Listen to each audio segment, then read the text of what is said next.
Podcast fam, in today's episode, we have the honor to introduce you to Fitz Koehler, a fitness expert who teaches via mass media, corporate speaking, and spokesperson work.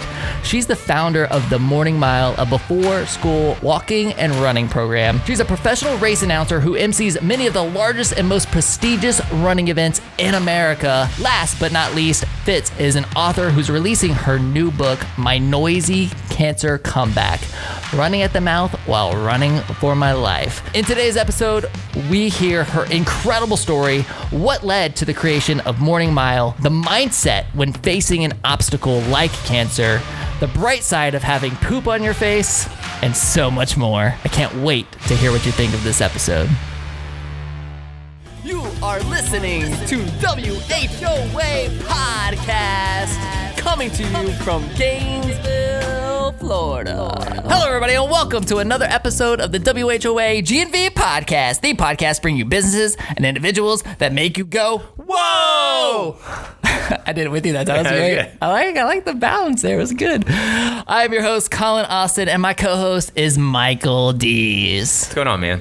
What's up? So this is the week of Halloween. I have a question for you. We're through with this COVID, right? Are you gonna let the kids trick or treat? Is that a thing this year? You know, so my kids play travel soccer, and we have a whole day of like travel soccer that day. So I don't know. I'm totally fine with them trick or treating, going around from neighborhood to neighborhood doing their thing, right. And you know. Do you have to like pick out their costumes? They're wearing a mask anyway. It's right. It's like how much more COVID friendly could you be? Do they tell you what they want to be for Halloween, or do you pick costumes for them? Or No, I don't even have a clue what they are yet. I mean, of course, for everybody who's listening, we're recording on September 29th, so I mean, right. I should know by the time this airs. But I'm thinking I'm gonna pull out the Deadpool again, man. I mean, I spent so much money on that costume, and it's a fantastic Deadpool costume. I got like the legit thing, and that's for me. So I don't know. Maybe they'll be Deadpool's children. Maybe. I'm just curious because this is the first time I've lived in a house outside, like not an apartment, but a house in a long time, and I just don't know whether I should expect kids coming or not. You know? Oh, you should totally expect kids coming, but ask the neighbors. You got neighbors? Like knock on the door, and say kids trick or treat or what? And you better be the cool house. Like we're always the cool house with like the full size candy bars. I'm not gonna be the like cool king house. Size Kit Kats is what I'm talking about. Yeah. You better be that guy. I'll make like baked goods. That's a terrible idea. Kids don't. Parents. That's the stuff that parents just automatically throw in the trash because they're like, that has razor blades in that cookie. I want to do like parent trick or treating where I give them like White Claws. Absolutely, dude. That's super famous in my neighborhood, man. Where they go around and get like a glass of wine, a beer. Like we got some. Look, we got some. That should be a holiday. Like you should take the kids trick or treating on Halloween, and then November 1st, the kids should take their parents trick or treating. I like it. That should be a thing. All the ideas that spark on this podcast, it's like we were meant for that entrepreneurial spirit. You guys, I'm so excited to get in today's show. But before we do, you definitely have to give some love to our incredible sponsor, The Wrap Spot. As I said in the last episode, we did a great promo with them where we ended up giving away a wrap. Yeah. What was that? Was that like early 19? I don't know. It was a year. Right, yeah. Dude, it's amazing how fast this show has like gone by. But it's had to been like a year and a half ago. And fun fact, they were our first ever sponsor. So we're so grateful that they are still sponsoring our show. So mad love to The Wrap Spot. You guys, if you want your business to be seen when you are out on the road, there's no better way to show off that brand than by wrapping your own vehicle. When businesses have a wrapped vehicle in a neighborhood or in and around campus, everyone immediately knows who it is. They go this, look, Mom, Dad, there's the so-and-so company. They just automatically point you out. And of course, you'll start receiving text as the business owner. This is what happens to me. I always receive text like, you've been spotted. I'm like, oh my gosh, I hope nothing went wrong. I hope my driver wasn't speeding. I automatically think it's got to be something bad? You know, like because the world we live in. I mean, somebody sends me a text of our wrapped vehicle. I'm like, oh my gosh, what now? Right. Anyway. It'll actually bring a smile to your face. You guys, make sure you're advertising your business and by wrapping those vehicles, and contact The Wrap Spot. They're so good to us. Be good to them. Give them a call at 352-872-5363 and make sure that you tell them that, hey, I heard about this amazing business on the WHOA GNV podcast. That's right. The podcast makes business middle school. So it's funny how sophisticated these things have come, because I remember back in 2004 when you started New Scooters for Less, you had the old Civic, and on the back was www.newscootersforless.com. Right. And just a decal so that everybody back. knew that's who you were. And now you get these like crazy intricate wraps. We even saw like when the Star Wars movies came out, we saw a Genuine Buddy come in with a BB-8 wrap, and it was like cool. It was wild looking, and that's a cool way to like distinguish your scooter too. So well, and now that you say that, Garrick over at the Wrap Spot, they've totally wrapped some scooters for us. Yeah. I mean, we've done some really cool wraps with them. They can wrap anything. Yeah, they can wrap anything. They've even wrapped our service doors. Yeah, like it says service department on our service doors. They wrap. You can literally wrap it, and maybe we'll just wrap the entire building. I don't know. There you go. But anyway, mad love to those guys. Thank you so much for your support, Garrick. You guys are incredible. And let's get into today's show. Yeah. Today on the show, we have Fitz Koehler of Fitzness.com. That's Fitzness.com. She is a fitness expert, founder of Morning Mile, professional race announcer, and now author. We can just keep adding on to this. Keep going. Bring it. Fitz, welcome to our show. Thank you for having me. Very happy to be here. I'm so excited to have you. Whoa. And I don't know if you know, like, so my kids, and you talk about Morning Mile, my kids dominate Morning Mile. Nice. Dominate. Tell me. So my son, Schaefer Austin, All right. over at Talbot. Yes. Like, he has broken, I don't know, like all these records and stuff. Now he's in middle school. Right. So he's, at Westwood He was a now. 600-700 miler, wasn't he? Yeah, he was up there, man. I don't even know how many miles, but I it was know who crazy. you're talking about, yeah. Crazy. And like, they try to drag me out there to like run some laps. I'm like, oh my gosh, how did these kids do this? And they come en masse, and there's so many parents and sometimes teachers and bus drivers. They do. They absolutely love it. I love they it, love too. it. And this year's been so tough on them because Yeah. of COVID and not being able to like really participate and do Right. Morning Mile. It's been so difficult. But anyway, my kids are big fans. Good. That makes me happy. I'm so grateful of Thank you. your creation. Give them extra kisses from me tonight. I will. And but I can dive into so much more of that. But why don't you, we like to start with the story, really hear, how you got into your career and everything that's happened. And I know that you're putting out this incredible book, and so I really just want you to throw it back, baby. Throw it way back and tell us your story. All right, so make a long story short, because it could be a very long story, but I started teaching fitness when I was 15, blew my knee out playing soccer, and then I started physical therapy before I had surgery just to see if we could repair anything. And during the process, I thought, wow, I really enjoy this environment. I like the physical therapist. I loved helping people. I love the gym atmosphere. And I thought, maybe I could do this. And then I had the surgery, and post-surgery, I guess I had a cast for a couple of weeks, and then they took the staples out. And right after I got the staples out, I went down to the physical therapy office again, and the therapist started kind of scratching at my wound, and I thought, ugh, that's disgusting. No, thank you. So medical stuff is out for me. But I was referred by the PT to join a gym to continue my rehab exercises so I could keep strength and not re-injure my knee playing soccer. And so my mom lied. She said I was 15 so I could join this women's gym called Spa Lady. And I got in there and I started working out, and I really enjoyed that. And it was back in the day when they called it aerobics, and I thought, oh, these instructors are so cool. So I had been working at Cinnabon of all places when I was 15. Like it was meant to be. Like the total opposite of what I do now. great. But I went from Cinnabon, and I had a cranky manager, and I wanted to leave. So I applied at Spa Lady. And they said, well, have you ever taught fitness before? And I said, no, but I've been through PT and I've learned a lot through that process. I really seem to love the human body, and I do a lot of classes. And this was a Tuesday. They said, well, can you teach one on Friday night? And I just said, okay, because I'm a gamer. I said, sure, I'll do that. And Hold so on, real quick. Where Yeah. was this at? This wasn't local, right? North Lauderdale, Florida. Okay. Fort Lauderdale. Okay. Yeah, way south. And, but yeah, I showed up Friday night, and I think there's 20, 30 women, and I stood up and I said, hi, my name is Fitz, and this is my first class. I'm going to do my best, but if you have any constructive criticism when we're done, let me know. And when I was done, they said, wow, that was really fun. You did a great job. Include more arm movements, be a little more creative with your arms, and be louder. And it's funny, I look back and I think, oh my God, how in God's earth was I ever not loud because my nicknames are Bossy and Noisy. I'm one of the loudest people in the world, at least when I'm working. So I transitioned from there, I continued teaching a spa lady for a few years, and I came up to UF, and I immediately applied at the rec center, which was a blast. And we were just playing my hype song, right? Ludacris, Get Back. So at the rec center, I could play vulgar rap music, and none of the college kids complained. So that was a really fun time. And then over the summer after my sophomore year, I ended up working on a cruise ship, a 5-star cruise liner in Europe.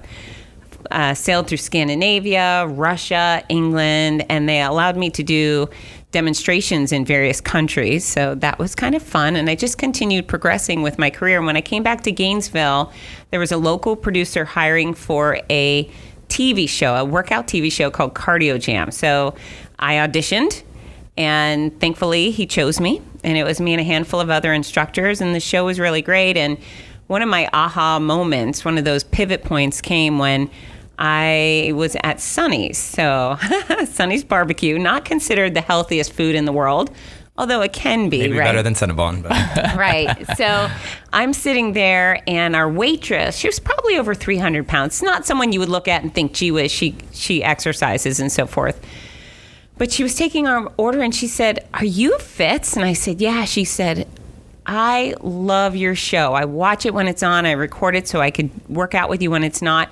And I have lost 17 pounds. Thank you." And that blew me back. I thought, oh my gosh, I got to help this person, and I never even met her. And, I was in the college circle. She was in the grown-up mom circle. And super impactful. Yeah, it mattered to me. And I thought, I like this. And soon after, I was a competitive kickboxer for about 10 years, and they were doing articles on me, and they kept butchering things. They kept butchering my name, the spelling. Folks, it's Fitz. There's no R in my name. I like to throw that out there. But they would butcher my name, or they would make up quotes. And finally, I got the courage to ask the editor, "Hey, can I write an article?" And he said, "Sure. How much do you want for it?" And I thought, oh my gosh, you're going to pay me? So I write an article called How to Kick People in the Head. And it was a combination of strength, stretching, and strategy. And so they published this article in Black Belt magazine. And within a month, I get a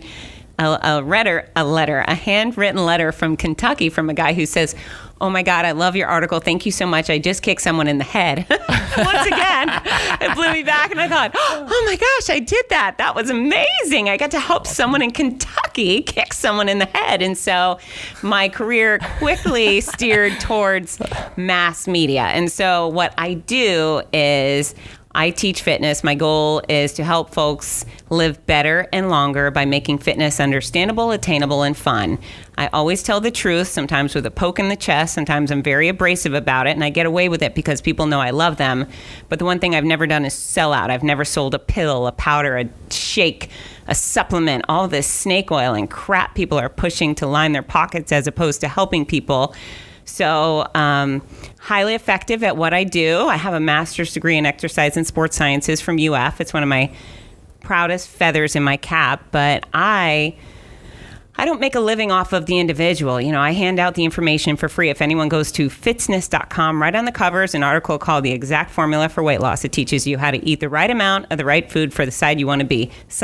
There's no scam. There's no gimmick. It's just a little science, a little math, a lot of discipline. Boom, you get to be who you want to be with that formula, plus some quality exercise. And then, of course, I have the Morning Mile program, which is in 400 schools around the world, 4 countries. And last but not least, I'm a professional race announcer, and I host some of the largest, most prestigious running events in the country. And what that means is I stand at the start line when people arrive. Most of my races have between 5,000 and 35,000 people. But I gather people, get them organized, play fun music. I give them the information they need to know, course information, sponsor information, and then I make them a team. I let them know they're welcome, and we have a hell of a fun time, and I whip them in the frenzy, and then I yell, "Go!" And then they leave, and I'm sad because I wish we were still together, and then I move over to the finish line, and I welcome them all through the finish line, hopefully making them each feel like they've won the race. I feel like you need more things to do. Right. Well, I'm just like listening to them, like, and I like how she like just breezes by. Yeah, so I created morning miles in 400 schools in all these countries. Yeah. I'm like, oh, okay. Well, and here's no big deal. Here's the deal, though. I'm somewhat of a one-trick pony. I do a lot of things, which helps me do one specific thing, which is help folks live better and longer. It's all laser focused on the same result. Yeah. That's great. So, Yeah. I mean, tell me, so I heard you when you're kind of sharing your story, say, I came back to Gainesville. I mean, but you were in North Fort Lauderdale. Right. So when were you in Gainesville and you left and came back? Like, what's the journey in and out of Gainesville been like? Because our audience is super heavy Gainesville based. Right. And people always tend to come back, as I've learned. But I came here as a freshman. And I left after I graduated. And I was stupid. I graduated in 3 years, which what college student in their right mind leaves the University of Florida early? I mean, that's a dumb move because it's so fun, right? So I leave, I move to England, and then... Some people like to go for many, many, as many the years. Smartest people do. Congratulations on that good decision. But yeah, so I went down to Fort Lauderdale, and then I moved to England, and I thought, this is dumb. I miss beer and boys. That's the truth. I just thought, oh my gosh, Gainesville, beer and boys. So I came back to get a master's degree, and then I met my husband, who's he works for the city as a police officer, and he has his retirement here, and he's been working here for 28 years. So Awesome. Here we are, and I get on a plane for a living. Very cool. Yeah. So, I mean, tell me, can I keep going? I'll look at Micah. So tell me a little bit about the Morning Mile program, because, I mean, you really kind of breezed by it in your story. Right. I mean, it had to take some time to get that into all of these different schools. I mean, why were you inspired to create this? What's the reason behind all of it? And explain a little bit too, because most of what I know about it comes it's through me from and like what I've said on the show. So. All right, so the way I understand it, and you can correct me if I'm Sure. wrong, and give us the truth, is that this is a program that happens before school. Yeah. I would say about a half hour. Yeah. And they get out there and they run laps like on a track. Yeah. And it's been great. I mean, at least for our children. One, they've really excelled in their sports. My kids have been playing travel soccer and a lot of these things now. And I mean, I have all-star athletes in my family, which is fantastic. And I would attribute a lot of it to this program. But the best thing about it is really in my opinion, for the teacher's sake. Yeah. They get out there and they burn all of this energy, man. Imagine kids walking in here at 9 a.m. bouncing off the walls. You know what I mean? Like, they're getting in there and they're burn off all this energy, and then they come able and ready to focus on school. You just made the sales pitch right there. Yeah, we're helping them become fitter and healthier, and some people focus on their achieving ideal weight. Great, but really it's an awesome way to start your day. We always say they get their youthful energy out, and by the time they sit down in class, they're ready to be still. Is that why you created it though, or no, what's the reason? It's a good story. So when my kids were 3 and 5, they had some of their friends. They started kindergarten. My oldest Ginger, she started kindergarten. So did her friends. And there was a couple of moms who said, "Oh, my kids are running before school in a program called the Morning Mile." And I thought, "Oh, that sounds great. I wish my kids could do that." And one was at Glen Springs, one was at Talbot, one was at PK. And they kept referencing, and I kept saying, "Wow, what a really good idea. I wish my kids could do that." And within a few months, all of a sudden, the light bulb went off, and I thought, gosh, I wish all kids could do that. I mean, that just seems to be the answer to all of our nation's problems. I mean, you think if we could get to people before they hit the oh crap stage, before they're already really out of shape or overweight, they don't need diets, they don't need pills, they just have this healthy habit that carries them through life. Our national debt would be destroyed if we weren't such a sick country. So, and it's equipmentless for the most part, other than the rewards and the music. So I started going to those schools. I went to Talbot, I went to Glen Springs, I went to PK Young, and they all had kind of different versions of the program. Some were being run by volunteers, some were being run by teachers. They had different lap tracking devices and so forth. So I said, I'd like to make a program that's duplicatable. Can you share with me what you're doing? And they said, absolutely. And so those 3 schools, and there was another I can't remember, but what I did is I took their best practices, I put it together, I decided what equipment would serve to make the program the most fun, the most rewarding. And then at that time, I happened to train one of the vice presidents of AvMed Health Plans. And I said, Steve, if I could get this program going, if we get permission by the superintendent, Dan Boyd, would you fund this? I wanted everyone to have a stereo and rewards and all this stuff. And so Dr. Boyd said yes, and then AvMed said yes. They funded 42 programs because that's exactly how many schools were in Alachua at the time. So I offered it up as free for the school. You know, schools pay for all this stuff. They're not willing to invest in fitness. So I thought we'll give it to them for free and a corporation will pay for it. And so I think 17 schools bid off on it at the time. This is 2010. And then I asked AvMed, I said, hey, can I open up the other 25 programs up to the rest of the state since you're a Florida-based healthcare company? They said, absolutely. And so word got around. In fact, word got to Nicole Wilder was her name, the Department of Education physical ed director, the state phys ed director. She found out about this quote unquote grant type thing, and she emailed all of the counties in the state and said, hey, these Morning Mile programs are available. Go to Fitzness.com or morningmile.com to get them. And so I was in a movie with my kids, and all of a sudden my phone starts beeping. Beep, beep, beep, beep, beep, beep. And it was like 200 schools that day applied for these 25 programs. Dang. Yeah, which was super exciting that all these schools were interested in giving their kids the opportunity to get moving in the mornings. But then all of a sudden now I had a deficit. Now I thought, oh my gosh, there's 200 schools that want to help their kids get moving.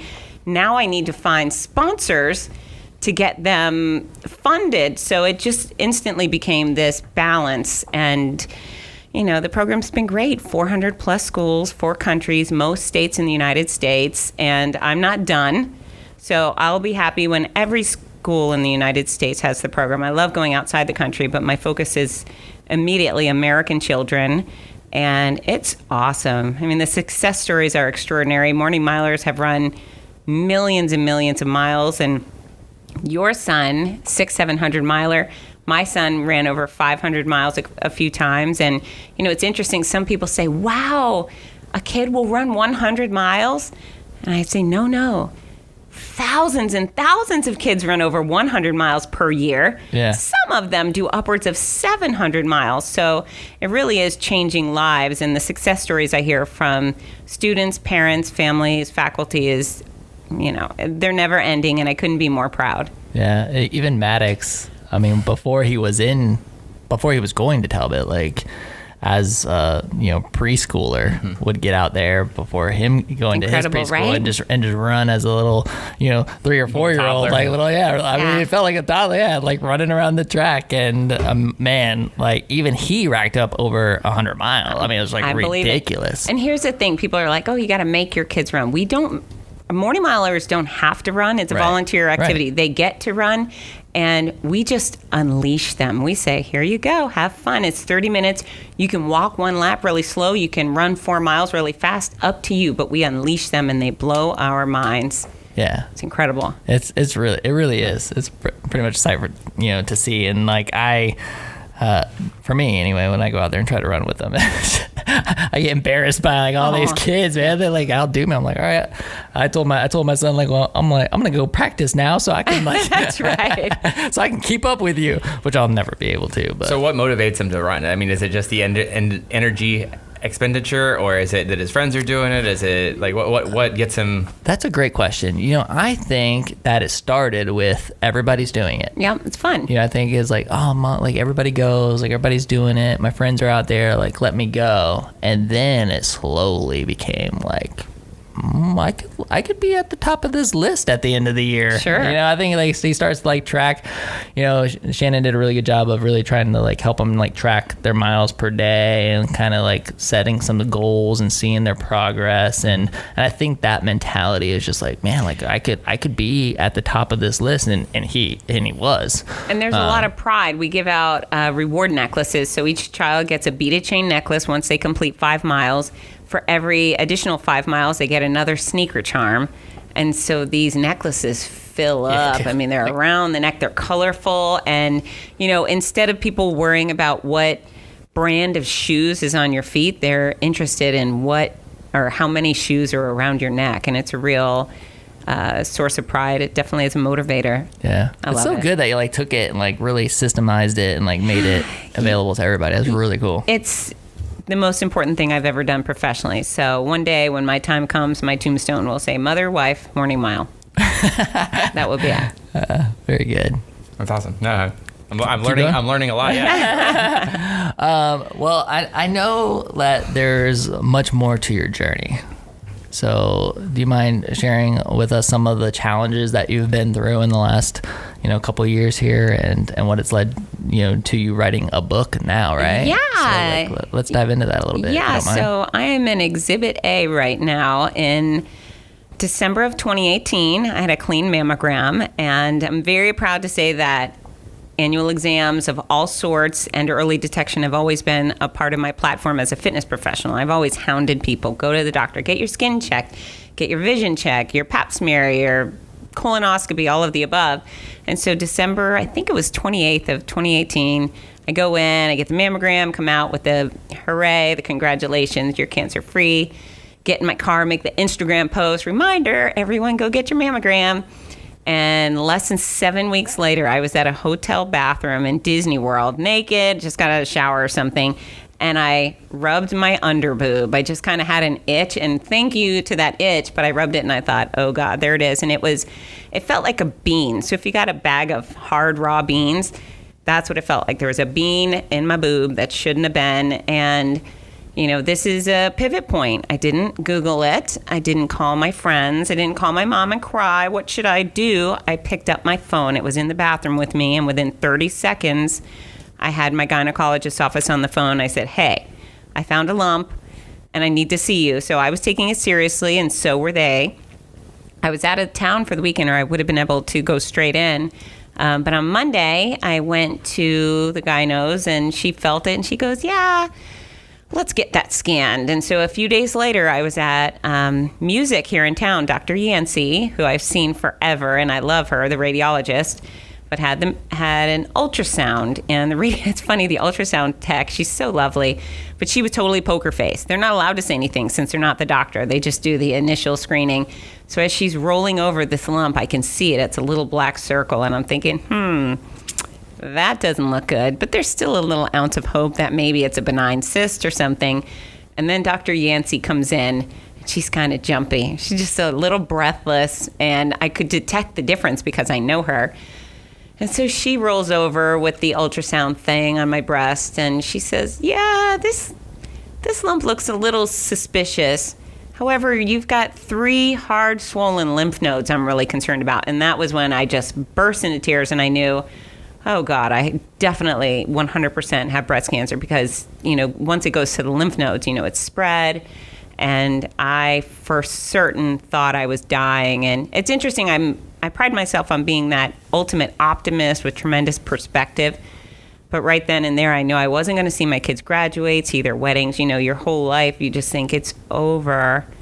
I'm going to be dead. I'm going to be bald, and I'm going to be dead. And it was terrifying. It was absolutely terrifying. So I have a girlfriend, Cheryl Tyrone, a local, who had just recently gone through breast cancer, and her office was right behind Dr. Yancey. So I went over there and boo-hooed to her, and she was such a great source of support and kindness. And her husband's a physician, so she was really happy with her oncology team. And you know how doctors kind of know who the best doctors are? I had real faith that she was going to steer me in the right direction. So she advised me who her 3 physicians were. And I got an appointment with the surgeon that afternoon. The very next morning, I had a biopsy, which wasn't a lot of fun. I mean, none of it's a lot of fun, right? And then the next week, I was given a call by the surgeon who said, yeah, it's cancer. We got the results back, but we don't know what kind of cancer it is, because apparently within the realm of breast cancer, there's many different types. So some people think breast cancer is one thing. There's a handful of varieties, at least, within breast cancer. And I would say every case is like a snowflake. So, my experience would definitely be different, yet probably similar than the next patient. Anyways, I'm at the bagel bakery in town with my interns. I have 3 amazing UF interns, and I had just broken the news to them because now their life was going to get a little weird, that their boss was going to start with breast cancer treatment. And the nurse calls. She goes, okay, so we got the genetic information on your tumor, and that's really where you know which drugs you'll be on, what your treatment will look like. And she goes, okay, so you're HER2 positive and you're estrogen positive and you're progesterone positive. And with that, I went, mother effer, at the top of my lungs. In the bagel bakery, I was like, wow, I have to be positive for everything. I'm definitely going to die. And she said, no. In this case, the positives are good things because it means we know what your cancer is feeding off of and we know how to kill it. So triple negative breast cancer is a little more intimidating than triple positive. Of course, I didn't know this. I just thought I'm going to die. Every minute you think, oh gosh, I'm dying. So that set me off on a series of, experiences that led to starting chemo, I think 2.5 weeks after I found my lump. So I just went full throttle into, we called it the mean chemo, but my protocol became 6 rounds of mean chemo, which was a combination of 4 different drugs. I do that every 3 weeks. And then after the mean chemo, I had 15 rounds of a less toxic, yet still mean chemo. I called it Godzilla. Its name was Cudzilla, but I called it Godzilla. I had nicknames for everything. So we'll talk about my book after, but everything in the world had a nickname with me. And I had a surgery. I had 33 rounds of radiation, and I got no freaking superpowers, if you can believe that, because all the Marvel folks, how do they get their superpowers? Drugs? Radiation, right? I think radiation is, anyways, I was duped. I thought for certain I'd be able to shoot lasers out of my eyes or fire from my fingertips, but I didn't get any of that, but I did get to live. That's the spoiler alert on the book, too. Happy ending. Sorry. No, that's the ending that we want. Yeah. Oh, my gosh. There's so much here. How about let me talk. This is something that's been on my mind a lot in 2020. Okay. Which is just mindset. Yeah. Right. Game changer. I mean, this year's just been so rough. It's just so easy for so many of us to start, dwelling on all the bad stuff. Yeah, misery's a choice. Right? Yeah. What a waste of time. 2020 has been so tough. 2020? Business sucks, and this sucks, and that sucks, and COVID sucks, and politics sucks, and everything sucks. But then, this is the stuff that I really point to for myself. Right. I try to go to a place where I'm like, man, at least my kids aren't in the hospital dying of cancer. Yep. At least I'm not. I just go to what I'm grateful for, right? And that's what helps me, even though it's still really, really tough. But how did you prepare yourself in your mindset for what you were going to go through? So I can say that there's a lifelong history with me of being a joy addict, of perspective being very, very strong. Bitching and moaning just has no place in my life. I have no interest in hearing it from other people. I'd be a terrible therapist because I just always think, suck it up, slacker. It's not so bad. But even when you got told the news, right, you instantly go into, oh my God, I'm gonna die. But what I didn't do is I didn't get on Facebook and say, oh my God, everybody, I'm dying. Pray for me. And some people do that over a sprained ankle, right? I sprained my ankle. Pray for me. And if that's who they want to be, fine. I'm a person who admires and appreciates strength and grittiness above all else. And so I choose that for myself. And so, again, I was terrified. I kept it to myself. You won't go back and find one pathetic post of mine. I was actually bullied into sharing the news that I had breast cancer just simply because I was going to go from having 2 feet of hair to 0 inches of hair. I was going to be bald, and I was going to stand on stages for a year and a half. And people were going to ask questions if I didn't let them know. But as far as perspective goes, what I decided was I wasn't a kid with cancer. It wasn't my kid with cancer. and it wasn't one of the far more typically lethal types of cancers. So I would keep my complaints to a minimum. My doctors all but assured me a cure. You know, they say we can't promise anyone, but we believe strongly you will have a long, healthy life ahead of you. And so things got rough. I was violently ill, and I was violently ill for solid 5 months. Did you ever have the tequila hangover? Mm-hmm. Yeah. Imagine traveling. To the point where I don't drink tequila. Right. Me anymore. neither. That's back in the college days. But I decided that I wasn't going to give cancer any glory. I wasn't going to let it at least look like it was getting the best of me. It certainly broke my heart on a million occasions, and I would sit in my bathroom and cry, or my car and cry, but I wouldn't sit in front of my kids and sob, at least as much as possible. And I even hid it from my husband. Not everybody needs to take this path. This was my path that I chose. But I chose... Did it feel like you were in it alone during those times? You're very much alone. And so here's the deal. I had a wonderful family, and friends, local friends from all over the world came out of the woodwork with support and these kind words. And my mailbox was constantly full of packages and gift cards, and people brought us meals and drove my kids around. And so all of those things were incredible. And so we weren't alone, but I was the one who had to endure all of the pokes and the prods and the misery. You know, nobody else could be sick for me. And so it's a very lonely experience. And, even when you go into the cancer center, it's funny, I was one of the younger people in there, which is a good thing. You don't want to be surrounded by your peers when you're a young adult with cancer. But then I would look at all of these older folks, and many of them were being dropped off by a handy van. And then, they would get their treatment, which was excellent care at the Florida Cancer Center and the Cancer Center at North Florida. However, those doctors couldn't babysit the elderly patients. So when they were done being treated, they'd be left out in a wheelchair in the lobby waiting for their ride that may or may not show up for a while. It just, I looked at them and thought, well, that's really lonely too. I mean, it is. And I'm sure anyone listening to this who's been through not only cancer, but maybe MS or horrible accident, it's, no matter how much friendship and love you have, it's a very lonely experience. But for me, it was temporary. It was 2019. Man, 2020 rocks. There's virtually nothing that could happen this year that could make it worse than 2019, knock on wood. Yeah.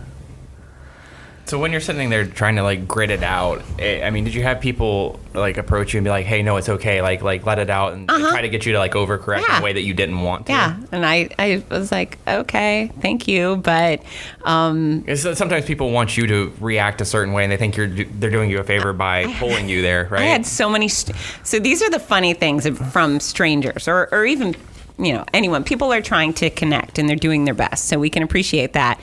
But one of the first bit of strangeness I would get is people reached out. I ended up having to make a video. Once I contacted my very close friends and family, I made a little video called I Have Breast Cancer. It's actually still on my Fitzness Facebook page and YouTube. Weirdest 4 minutes of footage I've ever recorded in my life. And TV is one of the things I do. But, there was a windfall of concern and care and kind messages. But so many people would private message me and say, "Hey, my mom died of breast cancer." Thank you. And, "Hey, I hope you're doing great. My sister died of breast cancer." And I thought, oh, God, why would you remind me that your favorite person died? It's lethal. I get it. It can be lethal. It's terrifying. So I thought it was weird that people would say things like that. And then I had strangers, and, my life is full of very close, real friends, and then real friends that I've only met on occasion through race announcing. And then I have people that are quote unquote friends on social media that I've never actually met in any capacity. But those were the people that would come and say. Yeah, we're like besties on Facebook. Right? We just met. So all those people that I literally have never stood in the same room with were like, "Hey, if you need someone to talk to, you can tell me all your deep, dark fears and call me at any time of the night." And I just thought, okay, no thank you. But it was an interesting experience. It was very interesting. I felt very loved and very supported, but there was also a bunch of question marks over my head on a regular basis thinking, that's kind of weird. This might be an interesting question, but could you have been better supported? And how could those I always find it's always an awkward position, right? Like when maybe somebody does pass away, like it's always like, oh man, like, I want to help, but I'm not really sure how. Or, my friend is going through this, this very personal, experience and going through cancer or something. Like there's always these things that touch our lives. And I think it's always when you're on the other side, it's like, man, like I really don't know what to say or how to handle it. I want to be supportive, but like, I don't know if I should just like completely like back off or, and not overwhelm them, because I'm sure that they are getting overwhelmed. We have, and maybe they're just limited beliefs. Like, I don't really know, but like what would have been a great way to support you through that? I get it. And I actually have some friends going through it, and I still feel helpless with them, so that's a real feeling. And the things that were most helpful to me, there were some days I was so sick. If my husband didn't bring me a drink, I wouldn't have had a drink. So if you have someone who's alone and they're sick from cancer, show up, take care of their house, scrub their toilet, bring them a drink, whatever it is, keep an eye on them. I was fortunate to have a family. I have teenagers, so they pitched in on occasion too. The meal train helped a lot. I wasn't able to eat the food, but my kids ate. And that was one of my greatest fears. They need to be fed and they need safe rides. So those functional things mattered a lot. In fact, some of my friends drove me around when I was too sick or loopy to be safe behind the wheel of a car. And there were those times. So rides, food, a personal elf, one of the local companies, donated 2 house cleanings to me. And so while my husband did a great job sticking with the basics, he made sure the kids had everything, but man, my bathroom needed some scrubbing, and the personal elf came in and it just felt refreshing. So I think functional tasks, mow a lawn, and then little texts. So just something that starts with, you don't have to respond. Just know I love you. You don't have to respond, thinking of you, sending over a blank for you today, whatever it is. So the pressure-free interactions, I thought I really appreciated those, because I'm a caregiver. It's weird to be on the receiving end of help. I'm someone who takes care of others. So when I got a text that just said, no need to respond, I love you, and I really did feel too sick to even text, then that took the weight off, and I could just smile and think, oh, Robin loves me, and then I went back to sleep. So, functional gifts, I think, go a long way. That's good. That's really good. And then just say, I'm rooting for you. If you have someone who's been through something that has a very scary outcome, don't reference it. Don't say, whoa, breast cancer killed my 3 closest friends. Just say, hey, science is so good. New research out all the time. I'm rooting for you. I know you're going to be great. And I think that pep talk will go a long way, even in the most dire circumstances. I think one of the most toxic thoughts, but one of the most sometimes unavoidable is the why me aspect. And did you have to encounter that? Never once.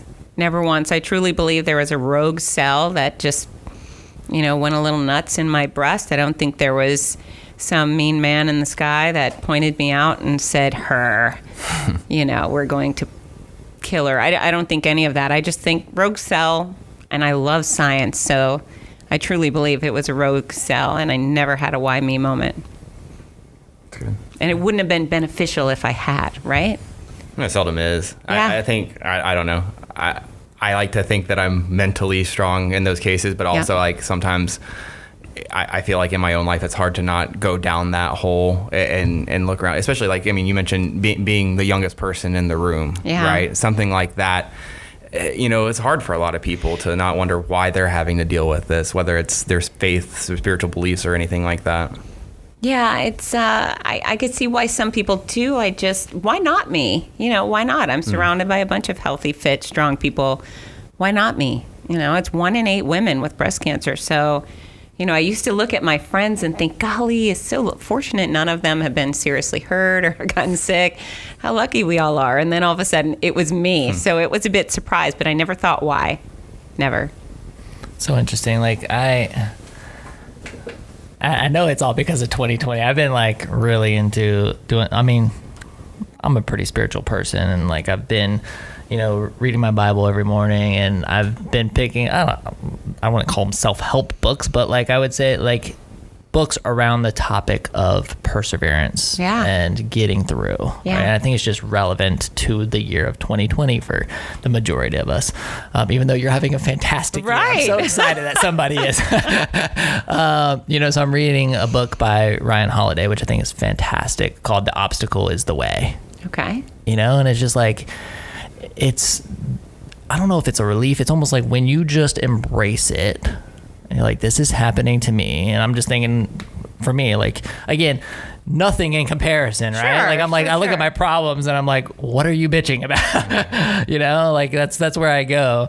But man, I'm still like, man, like the challenge of this year, I'm like, man, like not only do I want to, I don't know. It's a mindset shift. I'm at a place now where I was like, yeah, like I felt sorry for myself for a very short period of time. Right. And now it's like, no, I'm gonna prevail. Like, good. I'm gonna get through this, and I'm gonna show, and in the process, show everybody else how to get through it. I know. That's and good. So like I think just a word of encouragement to our audience, everybody's listening. I think it is a mindset shift. But I understand how difficult it can be to get there, because I was definitely man, this year just sucks. Like, why does this keep happening? Like, and I just. So I don't know, any tricks to like really snap out of those moments? Yeah. So perspective, and it's funny because before all of this happened to me, my mantra was, it's not cancer. So no matter what would happen, I would always say, well, it's not cancer. And then all of a sudden it was, and I thought, oh, dang it, now it's cancer. However, then I started rationalizing again. I'm not a kid. It's not my kid. It's not pancreatic cancer, so there were these things. And even at my worst, no matter what was going wrong, and trust me, everything hit the fan. In fact, the reason I wrote the book is because some of the things that hit the fan are hilarious. But I have a chapter called The Bright Side of Poop on My Face, which happens. It's a good chapter. But yeah, there's no way I'm going to start complaining. I don't also want to be a burden to someone else. I didn't mind it when people had to bring me a glass of water. That was okay. That was reasonable. And I would do that for a friend going through treatment.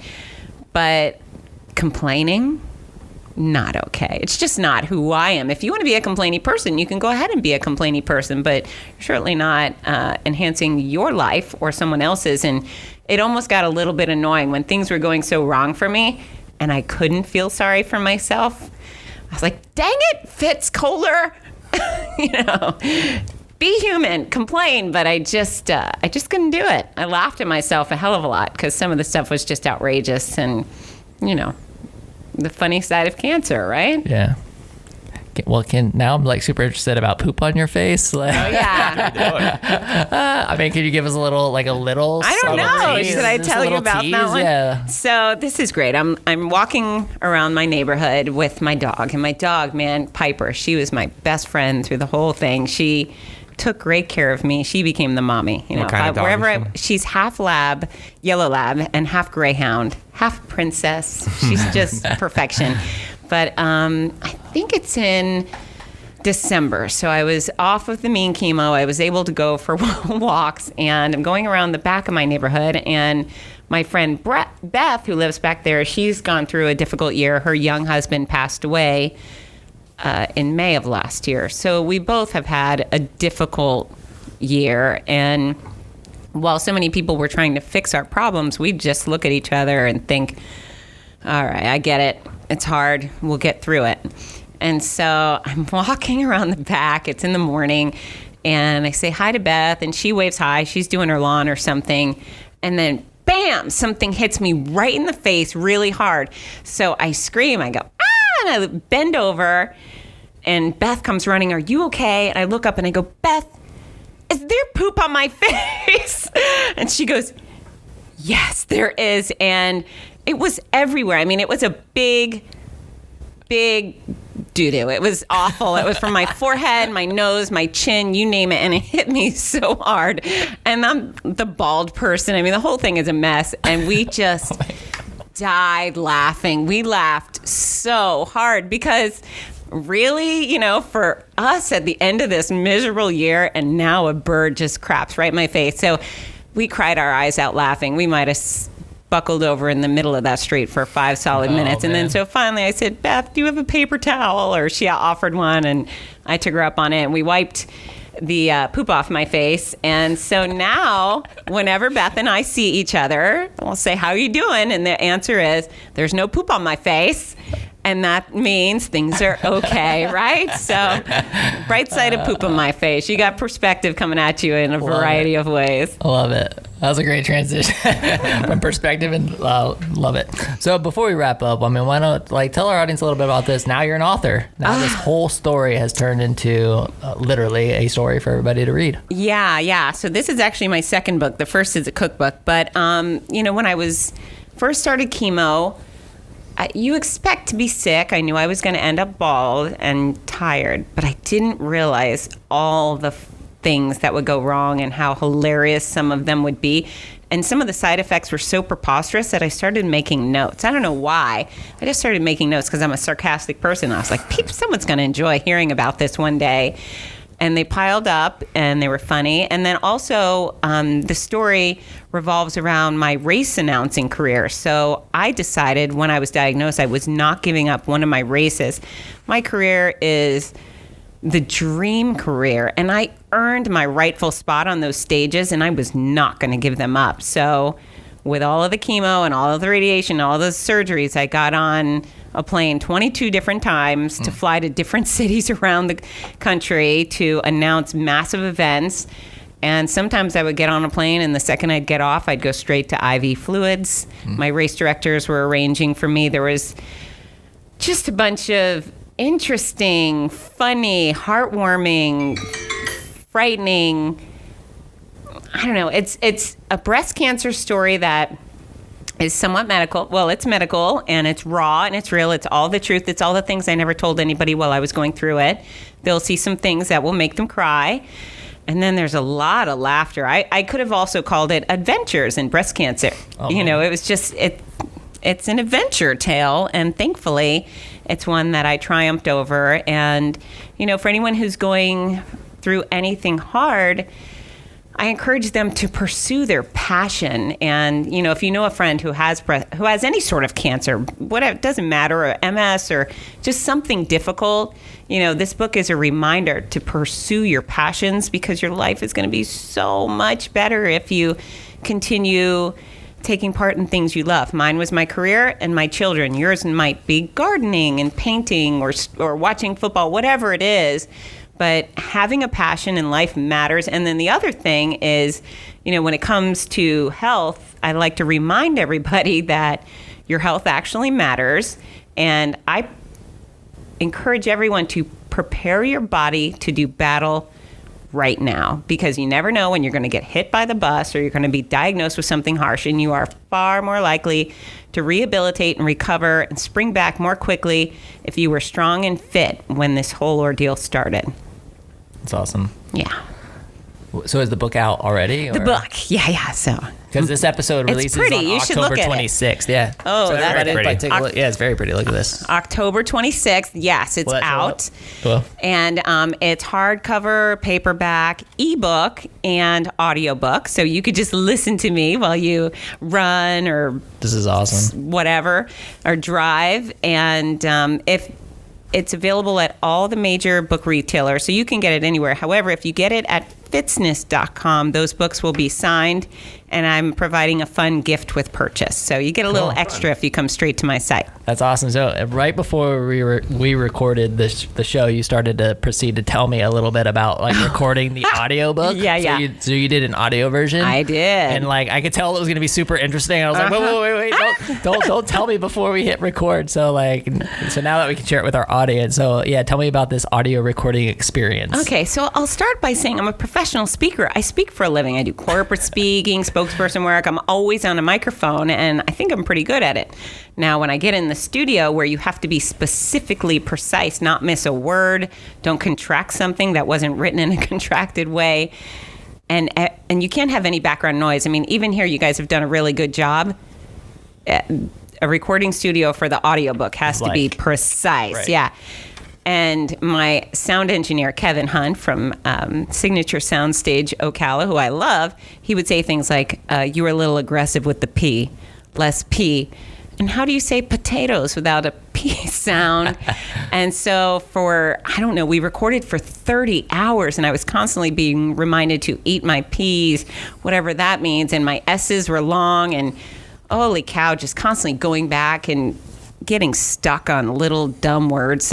It. How do you screw up the word it? I found a way. It was very humbling. And I'm so happy it's over. Hooray! And I hope everyone orders the audiobook, and then I will feel like it was a worthy effort. So it took 30 hours to record? 30 hours of recording time. Did you have to do how many? I mean, did you have to do 20 takes of one sentence? Sometimes. Yeah? Yes. Really? Yes. Oh because again, it has to be perfect, and it's there forever. So I'd be terrible at it too. It's painful. And he had all of the nicest equipment, but even sometimes apparently your mouth makes a noise. I don't know what kind of mouth noises I make, but now I'm totally self-conscious that my mouth makes noises that aren't words. Oh, it's hard to describe. It's not as comfortable and easy breezy as this experience. It's precise. And even breathing when you're doing it, yes. Right? Because you can't be like... That's the thing. He'll say, that was too big of a breath. Go back and say it again. Do they edit that out, or they just... No, you have to fix it. If he hears it while you're recording it, it's go back and do it again. Now in post-editing, he removed... cleaned it up. Yeah, he cleaned it out. And he's a pro. And it sounds fantastic. I'm really proud of all of it. And, these are all my words. But I hired a Gator as my professional editor. She's extraordinary. So she really did a wonderful job making me sound, making my words much better than they were when I laid them down. My cover designer, I think he did a wonderful job. It's awesome. Layout designer. It was a big team project, and I am very proud of this book. Yeah, I hope everybody gets it. What's the number one tip for writing a book? I'm going to write a book one day, but Don't talk about it, write it, and commit time per day. So every day you're going to write for 30 minutes no matter what. Okay. Yeah, just write. How long was the process then? It's interesting. I started writing in July of 2019, so I was still in the thick of it. Actually, I was going through the mean chemo, and I started writing on a plane. And I'm a writer in general, thousands of articles, but I have a book previously. But I started writing on my iPad in the notes section, just started putting it down. And then I would really only write when I was on airplanes, because that's the only time I had, quiet time to sit down and do things. And then, gee whiz, thanks for COVID for shutting my career down. So I've lost 34 events this year. And I ended up, instead of just sitting around being miserable, I decided to make lemonade. And I got to work finishing up the book in March. And it's a very lengthy process, but yeah, I would say over a year from first word to having a printed copy. That's awesome. So I know we have to wrap up soon, but I did want to ask that, how did the battle that you went through with all of this in 2019 prepare you for going through COVID with the rest of it? Did it change your mindset? Were you craving getting back to some normalcy, and then the normalcy never came? Yeah, I was desperate to get back to real life. Well, I already, I continued on with real life while I was going through it, but I was desperate to get back to traveling and work without feeling sick. And then, that was a bummer. Obviously facing a legit lethal disease, the COVID being a 99.995% survival rate, I was okay with. So I'm ready to lick the doorknobs. I want to go back to the finish line and hug all of my strangers. When I was at the height of my immune system being suppressed, I never shied away from a plane or a mass gathering, and I hugged every finisher I could get my hands on. My life is better with people. My life is better with smiles. So, I've done my best to comply, as we all have, but I feel really good about a 99.95 survival rate on anything. So I'm ready for the world to turn back on and, reboot and go back to all the awesome things that we love participating in. Especially as a fitness expert, I know that isolation is no good for anybody. Not going to the gym, not competing in contact sports, those things aren't good for our health or our immune system. So I'm ready. Let's go. I ran a half marathon in February. Now I get winded going to the refrigerator. Yeah. Dang it, how quickly things change, But man. running is not canceled. So just so you know, you can go out and run. Yeah. And I've been blaming everything on my knee this year. Right. How'd you hurt your knee? Playing capture the flag with the kids. That sounds fun. Yeah, it was fun, but like really Time to start swimming. Now you've got a new passion. It's swimming. I just assigned it to you. Congratulations. This is so inspirational. There you go. I love it. No, it really is. This was amazing. Thank you so much for coming on our show. I mean, I'm definitely inspired, and I can't wait. You had already sent me the digital copy of the book, and I had started it. I can't wait to finish it. Oh, good. I'm really excited to dive into it. And so just thank you so much for coming on our show and sharing your story with us. That's a blessing to be here. I love living in Gainesville. I love being a Gator, and whoa, right? There's a lot of good stuff around here. Yeah, absolutely. So tell our audience where they can connect with you. Is the website the best place? They need to go straight to Fitzness.com, and that's my home, as well as I'm at Fitzness on Instagram, Facebook, and YouTube. So find me at Fitzness at any of those places. And if you have any questions or you want to contact, I love communicating with my audience. So reach out. Yeah, definitely do it. Definitely check out the book, My Noisy Cancer Comeback. Right there, you guys. And order it at Fitzness.com. Yes, That's sir. Fitzness.com. Get that special gift. Yeah. So, well, thanks again so much for coming on. And you guys, thank you so much for listening and supporting our show. Just to remind you that if you missed our sponsors' information, or if you want to see all the sponsors that support our show, definitely go to whoagnv.com/sponsors. They're the ones that make this happen. We're just so incredibly grateful for those guys. And of course, much love to our entire crew. We got James Leitner on the cameras and editing, doing it all up. Super mad love for you, bro. And Sarah, who is always, where is she? She's hiding. She's hiding, doing social media stuff and really keeping us organized. Of course, my co-host Michael Dees and Allison Madrino does so much stuff behind the scenes. Just super grateful for the crew this year. I mean, this is episode 122. Is that what it is? That's crazy. Whoa. Dude, it's crazy that we've come so far. And so you guys definitely, please share this with somebody, share this story with somebody, and support Fitz, order the book. And thanks again for coming on our show. Thank you. This is the WHOA GNV podcast, the podcast bringing you businesses and individuals that make you go, whoa. Give us your best whoa. Whoa. Now I said like you. Wow. We will see you later. Bye. The Halloween beat Georgia.